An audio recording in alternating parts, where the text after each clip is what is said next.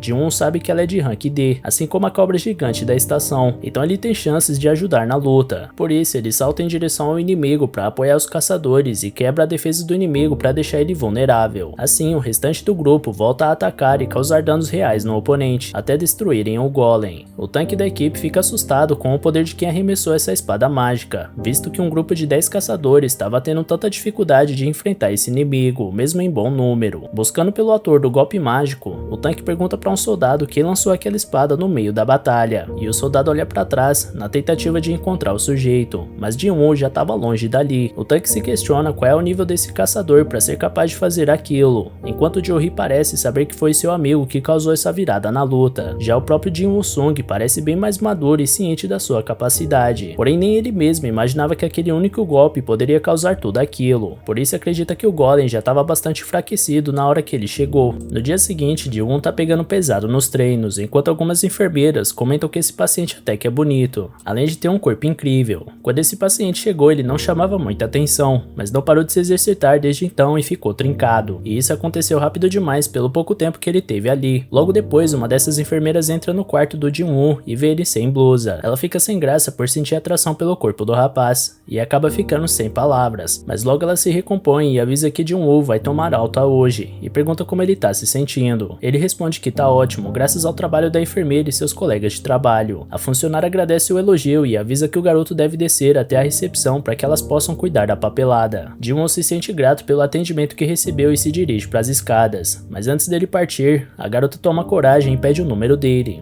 Inocente, Ji-won pensa que é para mandar o resultado dos exames para ela depois da alta, então passa seu contato para a garota. Enquanto isso, no jornal Outra Manhã, a apresentadora recebe um convidado muito especial chamado Baek Yoon-ho. um dos 7 caçadores Rank S do país. Por ser de um nível muito elevado, a apresentadora pergunta se o dia a dia do caçador é muito corrido e quer saber o que ele faz da vida quando não tá em dungeons. Então Baek responde que todo dia é um dia de treino e que isso é necessário, além de sempre estar em combate, para manter os reflexos em dia. Mas no caso dele, criou o hábito de treinar o tempo todo, porque já foi um bombeiro em uma época e nessa profissão, o menor erro pode custar a vida de um companheiro, e esse pensamento sempre guiou seu caminho. Dina estava assistindo esse programa antes de sair para a escola, mas logo vê que tá na hora de partir. Por isso vai procurar seu irmão para se despedir. Ele tinha acabado de acordar, então ela avisa que a janta de ontem que sobrou tá na geladeira, enquanto nota a barriga trincada do irmão. Por isso ela pergunta se ele anda malhando, e se por acaso a academia faz crescer a altura, já que até mais alto ele ficou. Então ela brinca que não sabia que os homens cresciam mesmo depois de velhos, e depois se prepara para ir para a escola. Antes dela sair, Ji-won lembra dela levar um guarda-chuva, mas Dina acha ele muito pesado, além do fato de estar muito sol hoje. Porém, Ji-won é devoto do ditado popular de que prevenir é melhor do que remediar, e enfia o guarda-chuva na mochila da irmã. Com a partida da Dina, Ji-won abre seu menu de treino e vê que já cumpriu todas as obrigações do dia, menos a corrida de 10 km,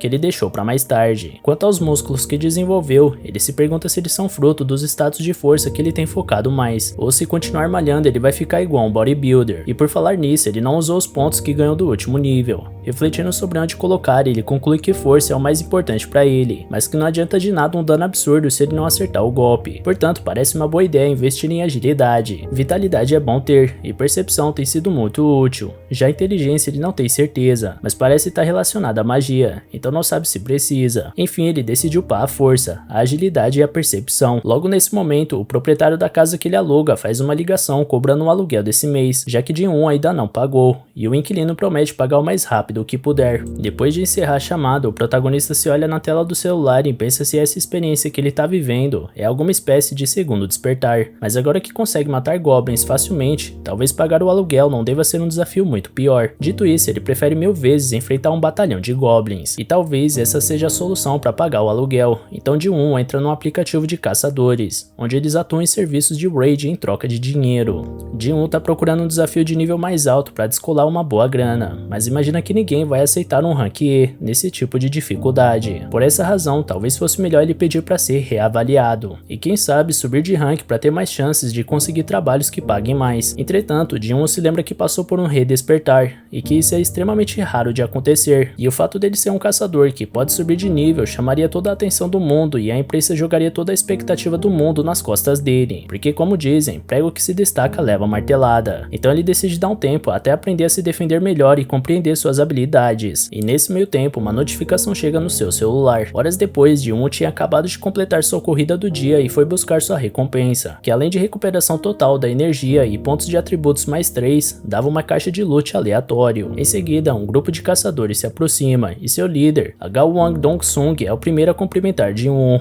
Um rapaz que estava logo atrás reconhece Ji-won, lembrando que ele é conhecido como o caçador mais fraco da humanidade. Os outros membros do grupo começam a dar risada, mas Dong-suk manda eles pararem com a palhaçada e se desculpa com o novato pelos comentários. Apesar disso, o garoto não parece tão pilhado como ficava no passado, e logo pergunta os próximos passos pro líder da equipe. Dong-suk informa que eles vão para uma dungeon rank C, e precisam de no mínimo 8 pessoas para entrar, e pelo menos metade desses 8 precisam ser rank C. Como Ji-won não vai lutar, não terá direito à parte do loot, mas eles vão pagar 2 milhões pela participação. Enquanto o homem falava, Ji-won analisa que o grupo possui 4 membros rank C e 2 de rank D, então ele concorda com os termos e pergunta qual é a função dele nessa raid, e o chefe responde que ele vai carregar a bagagem de todo mundo, como comida, roupas e equipamentos, além de um kit de primeiros socorros. Ji-won pergunta se eles pretendem ir sem um healer, e o líder lembra o quanto é difícil para grupos independentes conseguirem curandeiros, mas como sempre fizeram sem healer, eles têm experiência com isso. Ji-won entende o motivo, mas acha loucura entrar numa dungeon só com praticamente tanques. Então a Gawang passa a caneta pro jovem assinar o contrato, e ele lê que uma das condições é que o grupo não se responsabiliza por nada que aconteça dentro da dungeon. Mesmo assim, ele assina e entrega o documento. Logo depois, chega na equipe o último membro para cumprir a cota, um caçador rank D de 21 anos chamado Yu Jin-ho, e apesar do nível baixo, o cara tinha uma armadura das mais poderosas e reluzentes, e de cara todo mundo saca que deve ser um playboy, e Yu Jin-ho garante que vai proteger o protagonista e todos partem para a missão. Durante a caminhada, Yu pergunta se tá tudo bem com Jin-woo, já que essas mochilas parecem pesadas, e ele agradece a preocupação, mas diz que tá tudo bem. Depois, o jovem de 21 anos começa a contar a história do antigo presidente da empresa por onde eles estavam passando, que fugiu pro exterior há 2 meses, levando embora 900 bilhões desviados. Como Jin-Woo parecia desinteressado com a conversa, Yoo pede desculpas por não ter muita noção de quando tá incomodando os outros. Chegando no portal, a equipe nota que ele é grande demais para ser de rank C, mas a Ga-won confirma que a associação verificou 2 vezes. Yoo pergunta pro novo colega se eles não deviam se preocupar mais com o tamanho desse portal, mas Jin-Woo-sung informa que o que importa não é o tamanho, mas o nível de poder mágico vindo de dentro. E é isso que a associação de caçadores avalia na hora de classificar. Dungeons perigosas de rank B ou maiores ficam a cargo de guildas maiores, já as de rank C para baixo não devem ser tão perigosas. Yoo elogia o conhecimento do bagageiro nesses assuntos, e ele lembra que já é um caçador há muito tempo, mesmo que nunca tenha entrado num portal de rank C. Enfim, é chegada a hora e todos atravessam a barreira em direção à masmorra. Como estava muito escuro, Kyo-han lança uma magia de iluminação, e todos ficam confusos pelo fato dessa dungeon não ter monstros e ser completamente escura, ao contrário das outras, que são repletas de pedras brilhantes que iluminam o local. Essas características da caverna fazem Jin-Woo se lembrar do templo de Kartenon, onde ocorreu toda aquela tragédia. Nesse instante, o colega de armadura reluzente pergunta para ele o que são essas tais pedras brilhantes, e ele explica que são rochas que emitem uma luz fraca, bem comuns em dungeons tipo caverna. Com essa nova informação, Yoo repassa todas as pedras que aprendeu que existem, incluindo a pedra da essência, que se consegue dos monstros mágicos, a pedra de mana, que pode ser minerada das dungeons, e essa pedra brilhante que ilumina as cavernas. Yoo acha fácil confundir elas todas, mas o bagageiro promete que ele vai se acostumar. Assim que o grupo chega numa parte dividida em 3 caminhos, Yoo fica tenso e pensa que não tem nada nesse lugar, então pergunta pro Jin-Woo se existem dungeons sem monstros, mas o protagonista manda ele ficar quieto, porque sua percepção indica que um som estranho tá surgindo de algum lugar. Portanto, os monstros mágicos estão por ali em algum lugar, só não deram as caras ainda. Com a descoberta, a equipe se prepara para qualquer ameaça iminente, enquanto Jin-Woo pensa em que tipo de criatura se esconde aos montes nas sombras e é atraída pela luz, e logo conclui que são monstros tipo inseto. Nesse instante, sons vindo de todos os lados parecem cada vez mais altos e intensos, e toda a equipe parece que vai entrar em pânico por não conseguirem enxergar nenhum inimigo. Eles olham para todos os túneis na espera de algum sinal, até que surge do alto um monte de formigas gigantes. Além de Kyo-wan, os arqueiros tentam evitar que os inimigos se aproximem, mas logo eles conseguem chegar no chão. Por isso, Dong-suk usa uma habilidade de provocação para atrair todos os oponentes para ele.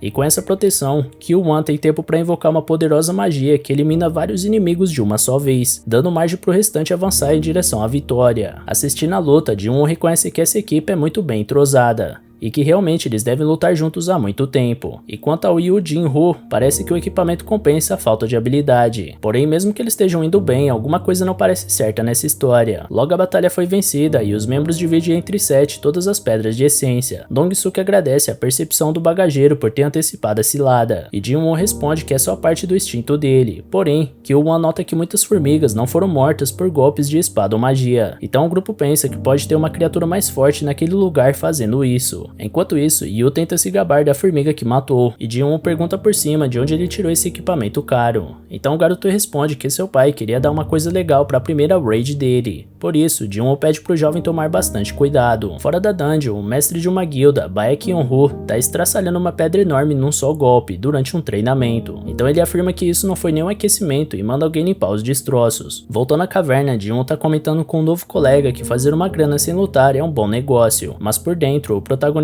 sente que é até bom demais pra ser verdade, já que continua com uma pulga atrás da orelha, e conforme iam andando, todos observam vários insetos feridos pelo caminho. Assim que iluminam a rota, notam a entrada da câmera do chefe e seguem a jornada, mas pra dentro da caverna, eles descobrem toneladas de cristais de mana. Por isso, um dos membros comenta com Dong-suk que até o irmão dele ficaria com inveja, e que o Wan manda o garoto não mencionar o nome do irmão do líder. Nesse meio tempo, o chefe tava pensando no quanto nem seu caçula tá sempre certo, e que vai usar esses recursos pra desenvolver sua equipe de ataque e não ser mais submissa a ele. Enquanto isso, Yoo tinha lido o contrato do Jin-Woo e vai contestar uma cláusula com o contratante, dizendo que Jin-Woo não receberia da partilha dos drops de batalha. Mas como os cristais de mana são minerados, a divisão deveria ser por 8. Dong-suk sorri e confirma que vai fazer isso, mas que primeiro eles precisam lidar com aquela aranha gigante ali em cima. E como o portal se fecha assim que o chefe da dungeon é destruído, todos devem minerar o máximo possível de cristais antes de enfrentar o aracnídeo, aproveitando que ele tá dormindo. Então ele pergunta para um membro sobre o equipamento de escavação, mas ele responde que não imaginava que encontraria tantos minerais, por isso deixou as ferramentas no carro. Assim, Dong-suk decide voltar para buscar tudo, e manda Yoo e Jin-woo ficarem ali enquanto isso, já que a aranha tá de barriga cheia e não deve despertar. Apesar da revolta de Yoo, eles vão embora, e nesse momento, Jin-woo lembra que o grupo afirmou que sempre faz dungeons rank C sem um healer, então ele se questiona por que eles não tinham nenhum caçador conhecido para chamar ao invés dele e Yoo. E durante essa reflexão, Dong-suk manda Kil-won selar a câmera do chefe, derrubando escombros na entrada para impedir a saída da dupla. Com isso, Jin-woo lembra de um momento onde um homem dizia que nesse ramo sempre existem canalhas, porque as missões acontecem em lugares isolados, o que facilita o acontecimento de crimes. Por isso, às vezes, os mais fracos são deixados de isca como um lagarto que deixa a cauda para trás. E uma dessas caudas, Yoo Jin-woo, só com um cristal de mana e lamenta ter que morrer por conta de uma simples divisão de bens. Por isso, ele pensa que talvez fosse viver se não tivesse comentado sobre o contrato. Mas Jin-woo sabia que aquele grupo estava pronto para matar os dois ao primeiro movimento errado. Porém, eles não precisam sujar as mãos de sangue, uma vez que a aranha finalmente desperta, enquanto Yoo manda o bagageiro se proteger atrás dele. Jin-woo tá analisando as rotas de fuga e pensando que alguns túneis nos arredores provavelmente seriam a saída que o grupo do Dong-suk iria usar. Olhando de volta pro chefe da dungeon, ele pensa em considerar isso uma batalha injusta, mas quando as memórias do Cartenon voltam à tona, ele afirma que vai acabar sozinho com a aranha. Enquanto isso, o grupo de Dong-suk se retira até a resolução do conflito, e um dos subordinados pergunta se precisava deixar os dois lá dentro ao invés de simplesmente acabar com eles. O líder explica que fazer isso iria acordar a aranha, correndo o risco deles não conseguirem voltar para coletar os recursos que desejam. Mas como os dois estão presos lá dentro, a aranha vai comer eles e depois vai voltar a dormir, dando tempo para eles pegarem todos sossegados. Além do mais, com aquele playboy morto, o Yoo Jin-woo, eles vão poder pegar aquela armadura com escudo, que sozinhos devem valer uns 10 milhões. Então mesmo se não der tempo de extrair os cristais, só aquilo já vai levantar uma grana alta. E por falar no garoto Jin-woo, ironicamente Dong-suk comenta que seria bom eles verem de que família rica ele é, porque ficaria feio não comparecer no funeral. Em seguida, Kil-won questiona se a aranha não vai estar bolada por conta do barulho que eles fizeram desmoronar na entrada. Então Dong-suk responde que independente do humor que ela tiver, eles estão em grupo e podem lidar com a situação, ao contrário daqueles dois pivetes de rank baixo, que não importa o que fizerem, vão pra dentro da barriga da aranha. Nesse meio tempo, Jin-sung parece confiante que esse não será seu destino, enquanto Yoo tenta convencer o protagonista que ele precisaria ser do rank B para conseguir vencer esse chefe rank C, ou que pelo menos fosse do mesmo nível do Arachnidio, mas extremamente bem equipado, o que não é o caso. E apesar da confiança, Jin-woo concorda com o companheiro. Mesmo com o redespertar, ele ainda é fraco, e os chefes que ele enfrentou, como a Casaca Azul e o Golem, eram de ranks mais baixos que esse chefe de agora, o que significa que ele está diante de um desafio bem maior do que os anteriores. Apesar disso, Jin-sung nem treme nessa situação, e algo dentro dele continua afirmando que ele é capaz de lidar com essa aranha. Afinal, ele tá no nível 18, então vale a pena tentar. Com isso, ele avança pra cima do inimigo, e fazendo jus ao título de caçador que possui, Jin-woo começa sua caçada. Nesse meio tempo, Go Gun-hee, o presidente da Associação de Caçadores, tá cansado desse monte de reunião com políticos e empresas de energia que ele é obrigado a encontrar dia após dia, já que nunca foi muito bom em fazer politicagem. Por isso, Woo Jin-chul convida o chefe para uma batalha de treino para relaxar um pouco os ânimos. Assim, Go brinca que os veteranos até tentam aposentar, porém os mais novos não param de pedir conselhos e mantendo os velhos na ativa. Enquanto isso, Jin-woo tá buscando uma forma de atingir o adversário, já que tá tendo dificuldade de penetrar o exoesqueleto com sua espada. Além do mais, ele precisa prestar muita atenção nos ataques da aranha, porque uma patada daquela seria capaz de enterrar ele vivo. E observando a luta por trás, Yoo nota que aquele cara ali nem de longe é um rank E. Então com certeza ele falsificou o próprio rank. É mais um daqueles loucos que fingem que são mais fracos do que realmente são, só pra pegar desafios mais baixos e eliminar por diversão. E conforme ele se convencia disso, mais ele se perguntava onde foi parar. Já Jin-woo ficava cada vez mais cansado e vendo sua velocidade caindo aos poucos, o que significa que ele precisa arranjar logo um jeito de virar esse jogo antes de virar uma presa fácil pra aranha. Por isso, ele deu uma mexida no inventário para ver se encontra uma solução, e vê na presa venenosa de Casaca a esperança de acabar com o inimigo com seus poderes de paralisia e drenagem. Portanto, o caçador deve encontrar um ponto fraco para penetrar a pele da aranha, e o veneno da adaga daria um jeito de se encarregar do resto. Porém, o inimigo tinha guardado uma carta na manga, soltando um ácido no campo de batalha e mostrando pro Jin-woo que ele não poderia se aproximar de forma impensada. Mas ainda assim, o protagonista não tem muita escolha, já que caso se canse demais, vai virar comida de aranha. Por essa razão, então ele usa sua habilidade nova, chamada arrancada, para investir com velocidade para cima do rival. Assim, os 10 km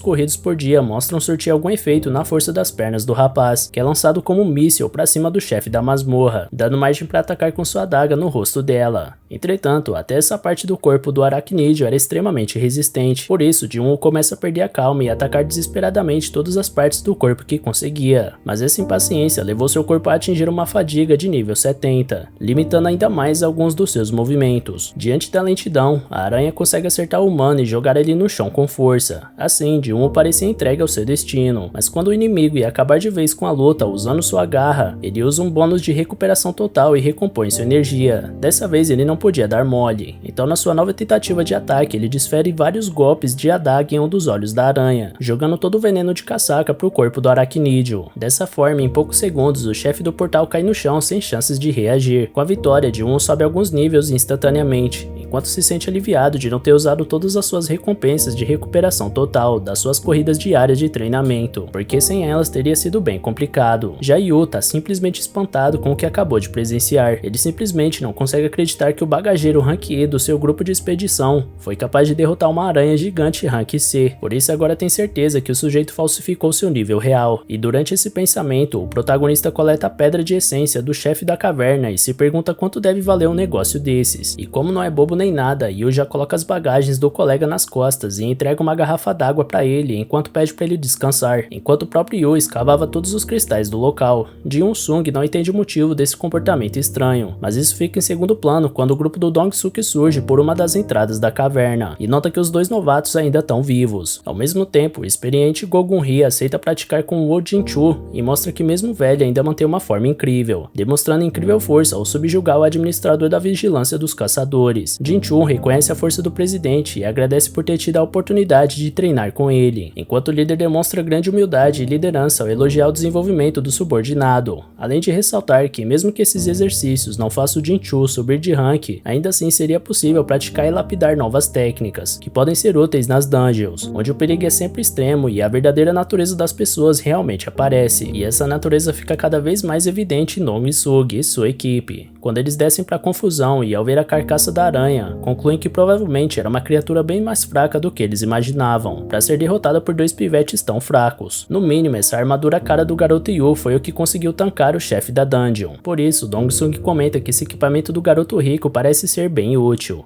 e pergunta se o pai dele é Yu Myung-gun, presidente da construtora Yu. Como o rapaz não negou, o líder manda uma proposta para ele, onde ele deveria acabar com Jin-Won-Sung para se tornar cúmplice de tudo que rolou ali dentro, e ter uma vida poupada. Dong-Sung não tinha a menor intenção de manter o filhinho de papai vivo, mas vendo o cadáver do chefe da dungeon ali do lado, ele teme que essa armadura tenha algum bônus especial que ele não consegue prever, por isso quis expor o usuário a um novo conflito para analisar a potência real desse equipamento. Diante disso, Dong-Sung pressiona Yu para fazer o que ele manda, já que o que acontece na dungeon fica na dungeon. Então o garoto se aproxima do Jin-Woo, deixando Dong-Sung ansioso pelo que tá por vir, porém Yu se vira contra o grupo, que logo se prepara para acabar com o inimigo mais fraco antes do Yu, e nesse mesmo instante, Jin-Won-Sung recebe uma missão urgente, onde ele deveria eliminar toda ameaça presente para garantir sua própria segurança, e caso ele não complete essa missão, sofrerá uma penalidade. Entretanto, o desafio mostra que não seria tão fácil, uma vez que Kil-Wan lança um raio no protagonista que isola ele para longe. Enquanto isso, três amigas se encontram numa cafeteria, e uma moça de olhos verdes, chamada Hee-Jin, é perguntada sobre como andam as coisas na guilda do Tigre Branco. Ela responde que tá tudo como sempre teve, enquanto sua amiga loira, Dina, diz que a associação dos caçadores também tá na mesma. Então Hee-Jin pergunta se é verdade que Dina vai começar um treinamento de dungeon rank A com a Chai Hai, uma das lendas da guilda. Dina explica que já aconteceu isso e que na ocasião eles estavam tendo problemas com uma criatura poderosa da masmorra de elite, até que a Chai Hai acabou com o monstro como se fosse a coisa mais fácil do mundo, deixando todo mundo de boca aberta, mas principalmente o Ki-Hun,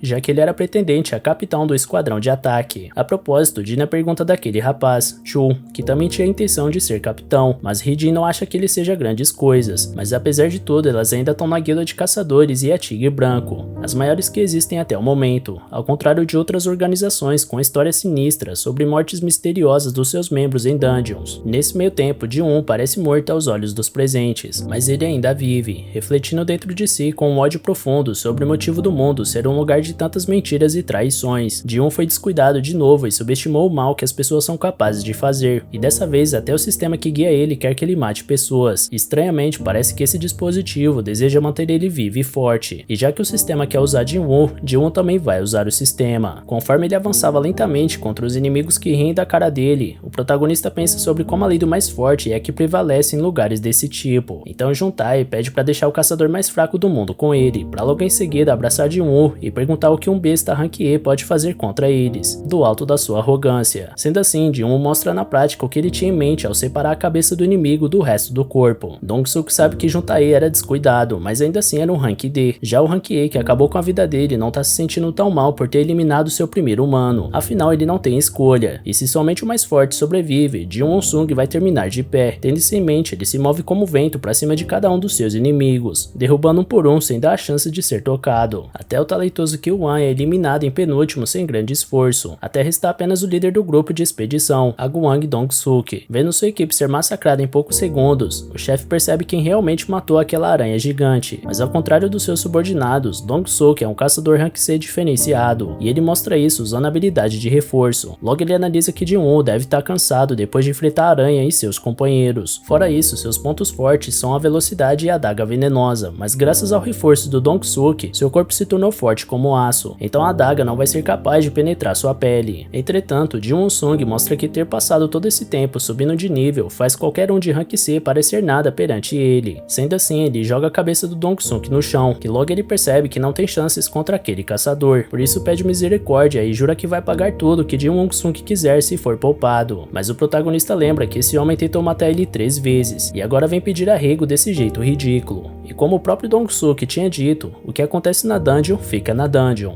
Diante do fim, o homem tenta dar uma carteirada, avisando que é irmão de alguém importante. Porém, Ji-Won não dá a mínima e termina o serviço nesse instante. Mais tarde, a investigadora da guilda não tá botando fé na história que todos os Rank C foram de base e só sobraram os Rank D e E. Fora isso, a responsável pelo protocolo dá uma olhada na lataria do Playboy, vendo que é a espada longa Carrion da companhia Maia, e fica doida com esse lançamento novo que ela tava esperando sair. Enquanto isso, Ji-Won vê as recompensas da missão, onde percebe a habilidade e intenção assassina, que reduz todos os atributos dos inimigos pela metade, podendo ser vários ao mesmo tempo. Depois da investigação, Yu tá agradecendo Ji-Won-sung por tudo o que aconteceu na dungeon, mas o protagonista só tá preocupado se a irmã tá usando o guarda-chuva que ele pediu pra ela levar hoje mais cedo. Enquanto isso, no altar alto de um prédio, um novo personagem tá prestes a ser revelado. No dia seguinte, chega a informação de Incho que 6 caçadores foram mortos em uma raid Rank C, e apenas um Rank D e outro Rank E sobreviveram. Jinchu acreditava que era mais um caso onde os mais fracos fugiram depois do abatimento dos membros mais fortes do grupo, porém seu assistente revela que os dois saíram da dungeon depois de eliminar o chefe. E o Ji-Won, o de nível D, possui um equipamento caríssimo, e o outro sobrevivente é Ji-Won-sung. Ao escutar esse nome, o administrador fica pensativo e demonstra mais interesse no caso. Então o assistente acrescenta que um dos falecidos na masmorra foi Dong-suk, o irmão mais velho do Dong-su. Voltando ao protagonista, sua irmã vê ele voltando pra casa e fica feliz que ele trouxe frango frito. Então pergunta o que aconteceu de tão bom pra ele ter resolvido fazer esse agrado, mas o rapaz responde que ainda não sabe se o que aconteceu foi bom ou não. Em seguida ele entrega o frango pra Dinar e conta que guardou uma grana pro tratamento da mãe deles, enquanto a garota brinca que finalmente o irmão largou de ser mão de vaca. Feito isso, os dois se sentam juntos, e Dinar comenta que Ji-Won voltou da dungeon sem nenhum arranhão, portanto seus companheiros de equipe deviam ser muito fortes. O garoto confirma que de fato eles eram, enquanto memórias da real situação passavam pela cabeça dele. Um verdadeiro massacre que Ji-Won-sung promoveu sem ao menos hesitar. As lembranças deixaram o caçador distraído, então sua irmã pergunta o que tá rolando, ao passo que ele finge que tava tentando lembrar se o grupo devolveu o troco da raid pra ele. Dina fica mais tranquila com essa justificativa, então Ji-Won volta a refletir que independente de tudo, tudo vai ficar bem desde que ele continue vivo e protegendo sua família. Caso se envolva repetir o acontecido da dungeon, sem problemas, ele faria tudo de novo. De repente, uma mensagem chega ao protagonista falando falando de uma substância nociva no seu corpo, mas logo o próprio sistema avisa que ele foi desintoxicado. Por isso ele se despede da irmã e vai para o seu quarto. Lá em cima ele percebe que não consegue ficar embriagado mesmo depois de tantas latas de cerveja, porque aparentemente o sistema possui alguma função que decompõe o álcool. Pensando nisso, ele vasculha tudo até encontrar uma das recompensas pela missão que acabou de completar, uma habilidade chamada Benção, onde ele fica imune a condições tóxicas e estranhas ao seu corpo, além de aumentar sua capacidade de regeneração. Diante disso, ele percebe que essa foi a recompensa da dungeon dupla, e por isso que ele conseguiu regenerar seus membros arrancados. Na chegada da noite, Dina avisa o irmão que tem um tal de Yu Jin-Hu no telefone. Vendo as latas de cerveja espalhadas pelo quarto, ela aconselha ele a não beber tanto assim, já que faz mal para a saúde, e quando for médica e tiver que atender ele por conta disso, ela vai se recusar. Algum tempo depois, Jin-Woo se encontra com Yu e comenta que não esperava ver ele mais uma vez nessa vida, e após o Rank D ter agradecido pelo protagonista ter salvo a vida dele, Jin-Woo agradece de volta pelo moleque nunca ter explanado para ninguém sobre o que realmente aconteceu naquela masmorra. Com isso, Yu se mostra nervoso, argumentando que eles só agiram em legítima defesa, e em seguida tenta convidar Jin-Woo para formar um grupo, mas antes de conseguir elaborar a frase, o protagonista interrompe e recusa de antemão, respondendo que não pretende andar com o filhinho de papai. Diante disso, Yu implora pro rapaz ouvir o que ele tem a dizer, prometendo que ele será bem recompensado.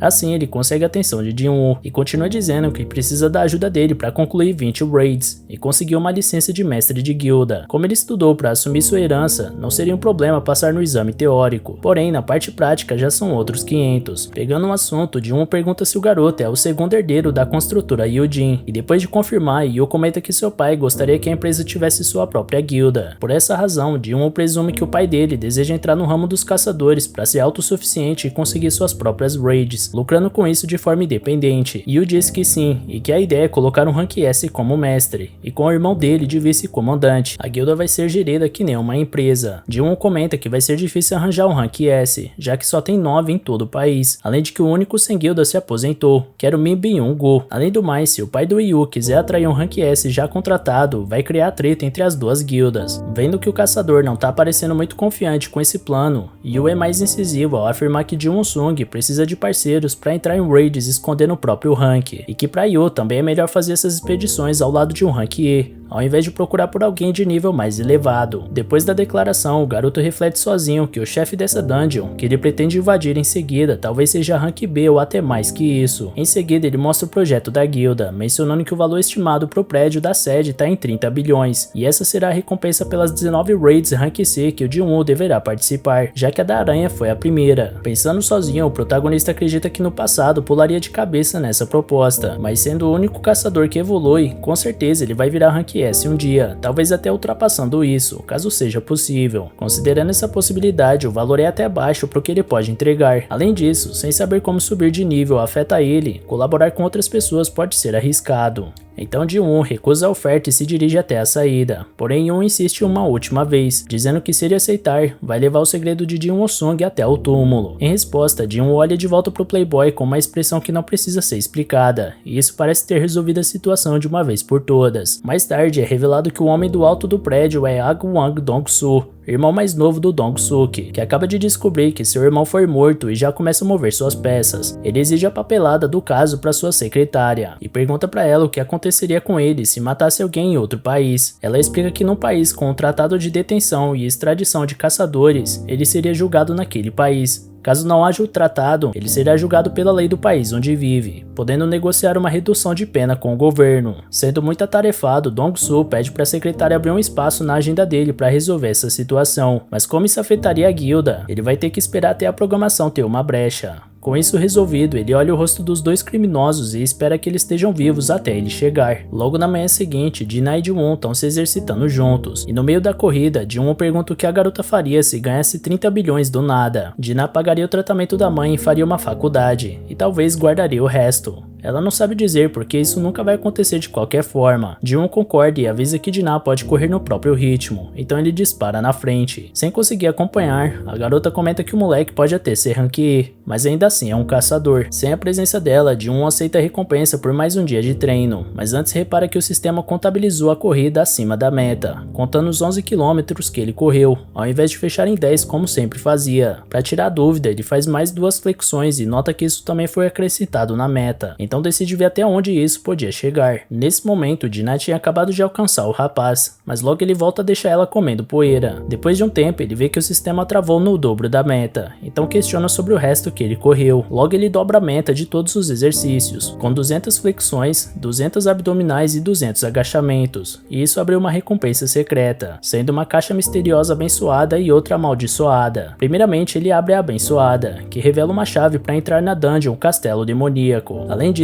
ela pode ser usada na torre Daesung em Songbaku. O problema é que a dificuldade de aquisição dessa chave é nível S, o que deixa o garoto preocupado. Lendo a descrição da missão, ele vê que no castelo do Rei Demônio ele pode obter os ingredientes pro Elixir da Vida, que é capaz de curar qualquer doença através de uma poderosa magia. Ao anoitecer, ele visita sua mãe, e diante dela se pergunta se esse tal Elixir da Vida seria capaz de trazer ela de volta definitivamente. Tendo essa esperança, é claro que ele decide ir atrás desse objetivo. Enquanto abre o portal para a masmorra, ele pensa que a dificuldade da dungeon pode ser Rank S, assim como a raridade da chave, ou seja, com monstros iguais àqueles da Ilha de Jeju, que deram trabalho até para os caçadores Rank S. No instante que se prepara para entrar, Ji-won se questiona se será capaz de enfrentar inimigos desse patamar. Entrando na dungeon, ele confessa para si que tá com medo, mas ainda assim ele possui uma pedra de teleporte instanciada caso esteja realmente ameaçado. E logo nos primeiros passos ali dentro, Cerberus, o guardião do inferno, surge diante do protagonista, que sabe que não pode voltar atrás agora, sempre mantendo em mente o Elixir da Vida que pode conseguir dali. Por isso ele saca a adaga assassina de lobos, e usando sua habilidade de arrancada, cai pra cima do cão de 3 cabeças. Cortando o corpo da fera várias vezes, ele recua ao notar que seus golpes não surtiram efeito, mesmo com a característica da arma que ele carrega. Então ele ativa sua nova e mais forte técnica, a Intenção Assassina. Porém Cerberus responde com um rugido que anula a habilidade do humano, já que assim ele volta pra trocação franca. Porém os efeitos de paralisia e drenagem da adaga continuam não atingindo o cão infernal. Dessa vez, Cerberus mostra seu cartão de visitas e revida os ataques sofridos, arrancando o braço do Ji-won com uma mordida, pra logo em seguida esmagar seu corpo com a pata. Só nisso, o caçador perde quase metade do seu HP, então decide ser mais cauteloso ao recuar mais uma vez. Analisando o adversário, ele descobre que Cerberus está usando sua habilidade de Fúria, que dobra todos os atributos do usuário por 3 minutos. Mas antes de traçar uma estratégia em cima disso, Ji-won leva outro golpe e vê seus pontos de vida caírem ainda mais. Por isso, ele tenta não ficar parado em batalha para evitar esse tipo de vacilo. Ativando sua recuperação total para regenerar seu braço, ele volta para a luta e perfura o olho do inimigo. Mas uma notificação chega na mesma hora alertando que Cerberus não está sentindo dor. Em seguida, o cão isola e esmaga o caçador várias vezes, que não consegue reagir à insuperável força e velocidade da fera. Enquanto isso, Ji-won vê seu HP indo embora, e o fato de ter chegado a menos de 30% de vida ainda impôs um debuff nele de menos 50% de dano. Diante do massacre, o sistema não para de notificar o jogador a cada instante, fazendo ele perceber que esse não é um segundo despertar qualquer. Primeiro ele pensa em suportar os 3 minutos de fúria do Cerberus para ter uma chance, mas logo ele percebe que isso é muito arriscado, então ele saca sua pedra de teleporte para vazar dali antes de dar ruim, mas um pisão do inimigo faz a pedra voar da sua mão. Agora sua vida estava próxima do fim, e ele estava sem um instrumento que iria tirar ele dali de uma vez por todas. Nessa hora ele busca no sistema alguma solução, e acaba se lembrando da loja que o menu oferecia para poções e coisas do tipo, então ele compra 3 poções de cura básicas, que curam poucos pontos de vida. Depois disso ele vasculha o inventário e vê a glândula de veneno de casaca, que endurece a pele do usuário, mas que lesiona os músculos permanentemente com o veneno. Entretanto, Ji-won se lembra que conseguiu a habilidade Benção, tornando ele imune a efeitos tóxicos. Diante disso, só resta para ele tentar, portanto ele ingere toda a substância e vê a Benção impedindo o efeito do veneno. Cerberus aparece para acabar com o caçador, mas ao ser golpeado de novo, ele sente que seu corpo sofre muito menos as consequências do impacto monstruoso do oponente. Ainda por cima, a fúria do cão acaba de terminar, fazendo ele sentir a dor absurda do seu olho perfurado. Notando a virada de mesa, Ji-won parte para cima com tudo, rasgando o corpo do animal do inferno. Porém Cerberus consegue abocanhar o protagonista, que sente que sua vida tá indo embora, mas ao mesmo tempo o efeito de endurecimento da glândula mantém ele ativo. Com isso ele fura várias vezes outro olho do inimigo com ódio, causando uma chuva de sangue que apaga o fogo ao redor. Com a vitória, Ji-won sobe vários níveis, além de ter conseguido a chave da porta do castelo ao derrotar o guardião, e a fórmula para fabricar o Elixir da Vida, sendo que 3 itens são necessários para criar essa substância. Após quase perder a vida nessa luta, Ji-won sabe que é melhor entrar nesse castelo depois que tiver certeza que poderá enfrentar o que tem lá dentro, então ele promete que um dia vai retornar.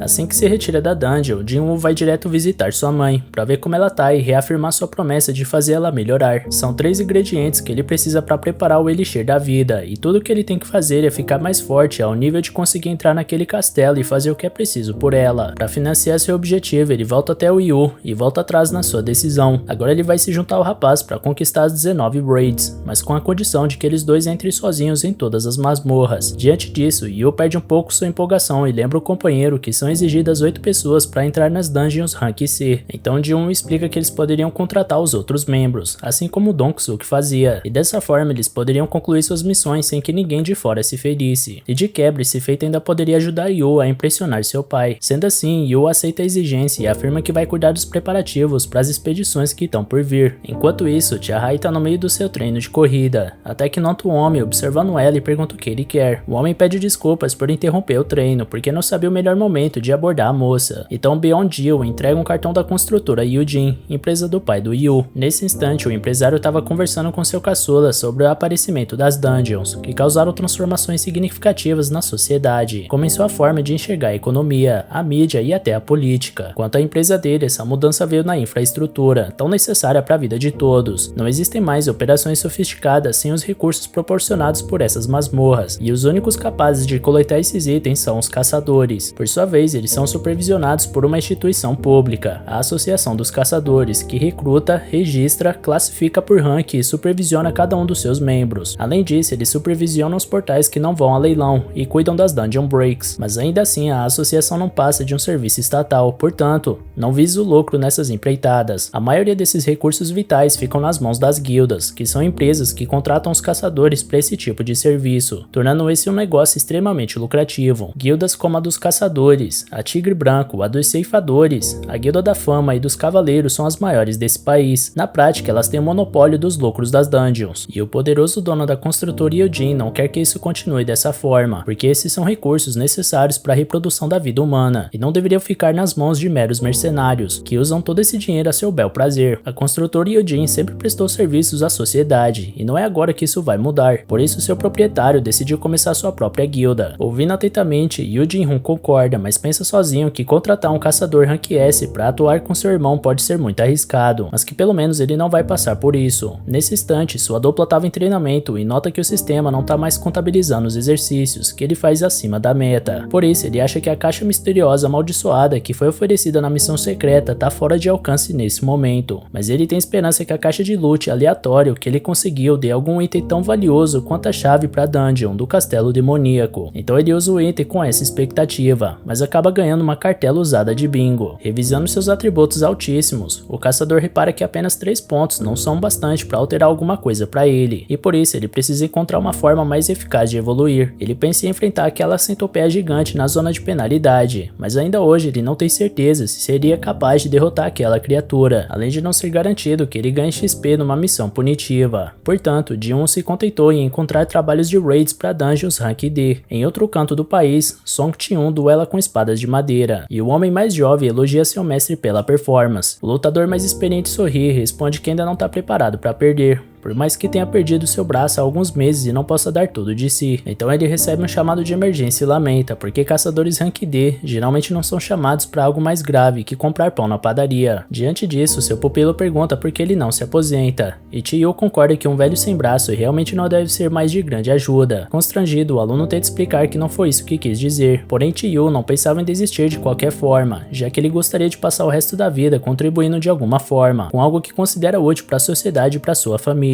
Além dele, desde que sobreviveu àquela famosa dungeon macabra, Kim também tem suas preocupações com o que pode oferecer para as pessoas que ama, e desde então ele luta para sustentar suas 2 pequenas filhas da forma que pode. Sua esposa insiste que esse negócio de caçador é muito perigoso, e que muitas pessoas têm morrido nessas empreitadas. Porém, o pai de família precisa pagar uma escola decente para suas filhas, e argumenta que a associação não envia caçadores de rank baixo para dungeons perigosas. Aquele caso foi uma mera exceção e não vai acontecer de novo. Dito isso, sua esposa se se acalma e coloca suas esperanças no homem. E nesse instante, sua pequena filha pergunta se o papai é forte. Atencioso, quem responde que é capaz de derrotar monstros gigantescos, e a criança fica impressionada. No prédio da Associação de Caçadores, dentro do escritório do Mestre Choi, Baek reclama que a entrevista que fez foi uma total perda de tempo, e que ele não tem a mínima intenção de ficar se gabando na TV igual um idiota. Apesar disso, Choi acha que o caçador Rank S passou uma ótima impressão com sua desenvoltura e respostas profundas. Não satisfeito, Baek acusa que essa entrevista com certeza era pro Choi, mas que foi empurrada para ele. Choi responde de uma forma cínica, porque essa entrevista pedia um caçador Rank S, próximo do presidente Go, e que seja muito dedicado ao trabalho, e realmente podia ter sido ele a fazer, talvez. Cansado das palhaçadas do Choi, Baek pergunta logo o que ele quer. Então o mestre da guilda revela que a construtora Yujin tá mexendo suas peças em segredo para abrir sua própria guilda de caçadores. Baek já sabe disso porque alguns dos seus subordinados contaram que receberam propostas de contrato, e por isso ele acredita que Choi tenha chamado ele ali por um motivo maior que esse. Então finalmente Choi pede um grande favor ao colega de trabalho. Enquanto isso, Lee Jo-hee volta a aparecer depois de muito tempo. Então sabemos que ela tá reclusa até hoje depois do trauma que sofreu. Sua mãe se mostra preocupada com a filha e diz pra ela pelo telefone que uma caçadora Rank B deveria ser forte, mas teme que sua filha não seja exatamente desse tipo e só esteja atrapalhando os outros. Por isso ela quer que a filha volte pra casa da família e ajude na loja, inclusive porque o pai dela também tá sentindo muito sua falta. Lee fica irritada com isso e manda a mãe parar de se meter na vida dela. Então ela desliga e decide fazer alguma coisa pra sair das sombras e se reerguer. E quando ela se levanta, deixa pra trás seu celular, que notifica uma solicitação de uma raid Rank D. Voltou na associação, Cha-ha e Baek se cumprimentam no corredor, e depois a mulher avisa ao Choi que foi chamada para ser mestra da guilda da construtora Yujin,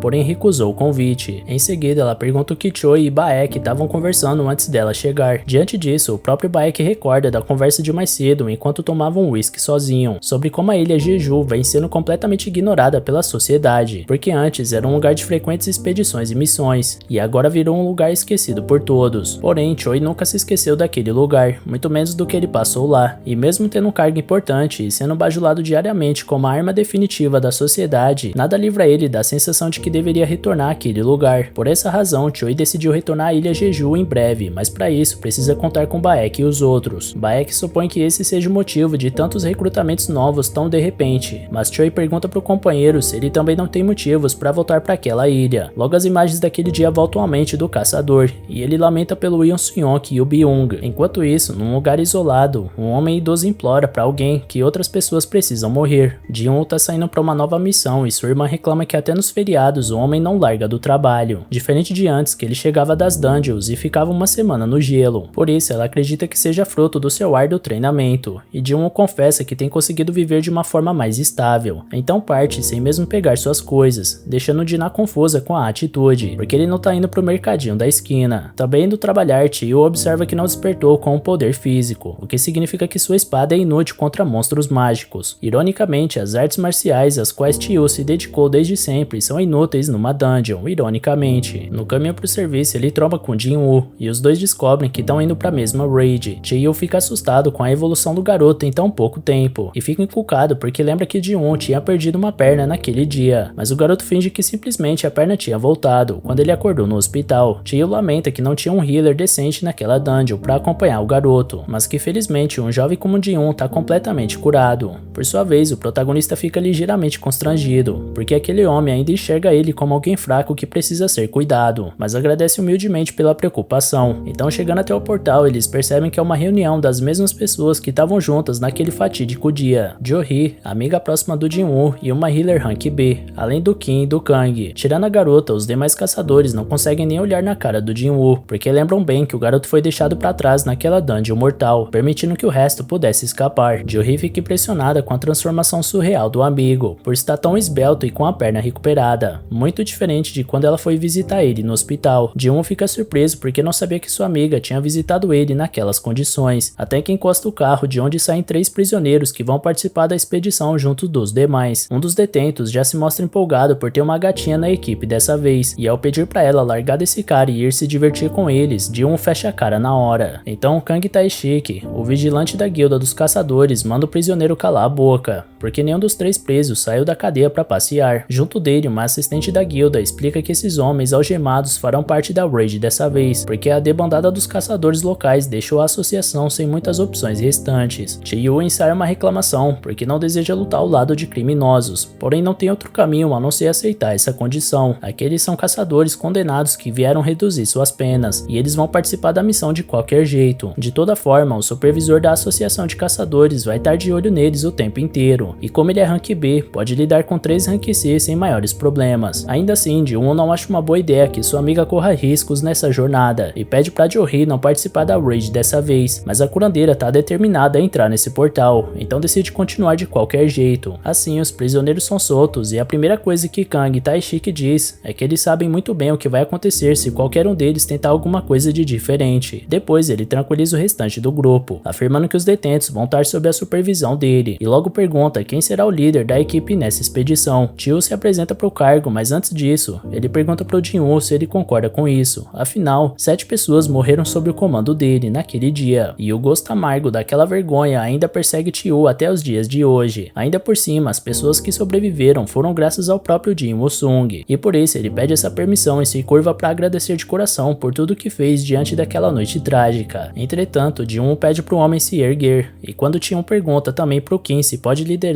Kim vira o rosto e responde que ele pode fazer o que quiser. Com tudo definido, a liderança fica com Chiyu, e o supervisor declara o início da raid. Então todos se reúnem após todo esse tempo para partirem juntos mais uma vez em uma nova missão. E galera, vocês querem continuação desse anime? Se sim, então já comenta aqui embaixo e comenta também qual anime dessa temporada vocês gostariam de ver aqui no canal, beleza? Valeu galera, se cuidem!